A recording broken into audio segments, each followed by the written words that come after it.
રાજકોટમાં નાગરિક સહકારી બેંકના ચૂંટણીના પરિણામ જાહેર થઈ ચૂક્યા છે। રાજકોટ નાગરિક સહકારી બેંકમાં સહકાર પેનલનો વિજય થયો છે। સહકાર પેનલના તમામ ઉમેદવારોનો વિજય થઈ ગયો છે।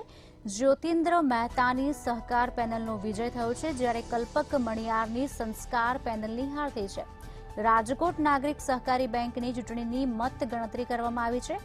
સહકાર પેનલના કાર્તિદા જાદવની જીત થઈ છે। સહકાર પેનલના જ્યોતિ ભટ્ટની જીત થઈ છે। કાર્તિદાબેન જાદવને 286 મત મળ્યા છે, જ્યારે જ્યોતિબેન ભટ્ટને 290 મત મળ્યા છે।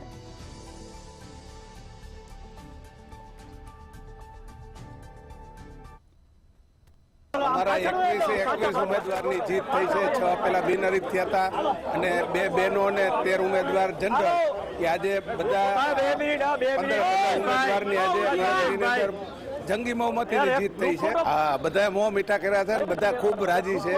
બેંકનો અત્યાર સુધીનો વહીવટ જે અમારા પુરોગામીએ કર્યો છે એ ખૂબ સમજપૂર્વકનો સકુશળ કર્યો છે અને એને અમે આગળ ધપાવશું।